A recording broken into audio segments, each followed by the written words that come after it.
Sa oras na ikaw ang gagamitin ng Diyos para maging blessing sa iba.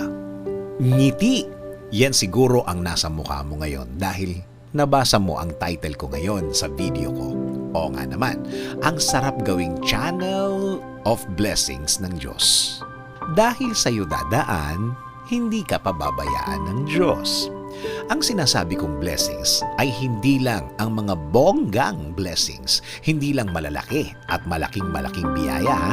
Kasama na dito ang mga maliliit at kaunting blessings. Well, kung kaya kanyang pagkatiwalaan sa maliliit na blessings, kaya ka din niyang pagkatiwalaan sa mga malalaki. Meaning, hindi ka magiging attached sa mga ito dahil madalas, material ang mga ito. Sabi nga, di ba? It's not the gift, but the giver of the gift. Yes, hindi lang material na bagay ang binabanggit ko.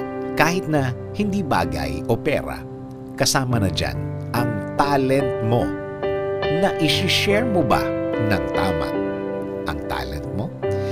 Yan ang isa sa pinakamagandang blessing na pwedeng makuha sa Diyos, na pwede mong i-share ang iyong talent. Nakakatuwa kapag nakakakita ka ng mga posts ng mga sikat at talented na mga tao na ginagawa nila o ipinapakita nila ang talent nila ng libre.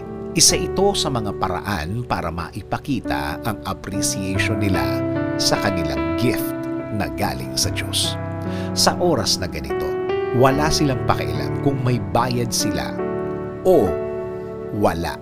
Basta ang gusto nila ay ma-share nila ang meron sila.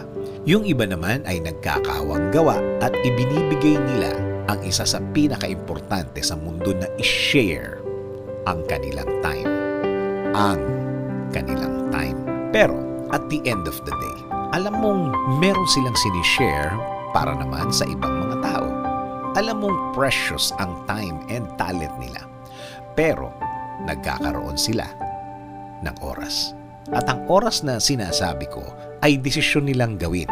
Ginusto nilang gawin at ini-schedule nilang gawin dahil alam nila deep inside kailangan nilang mag-give back sa mga ibinigay ng Diyos sa kanila na kanilang talent. Alam mo na ginawa silang channel of blessings pero hindi sila nagko-concentrate para gamitin ang talent na yon para magpayaman, kundi ginamit din ang binigay sa kanila para makashare din sa iba. Ganyan naman ang Diyos. Tinitingnan niya ang mga bagay na ibinibigay niya sa iyo. At lahat naman tayo ay may nakuha galing sa Kanya. Lahat tayo may angking kayang gawin.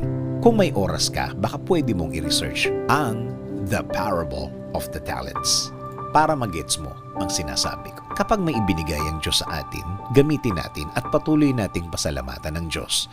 At huwag kang mahihiya dahil ang biyaya ng Diyos o ang blessings niya ay kahit kailan hindi tinatago at hindi ikinahihiya. Sabi niya sa 1 Peter 4:10, each of you should use whatever gift you have received to serve others as faithful stewards of God's grace in its various forms.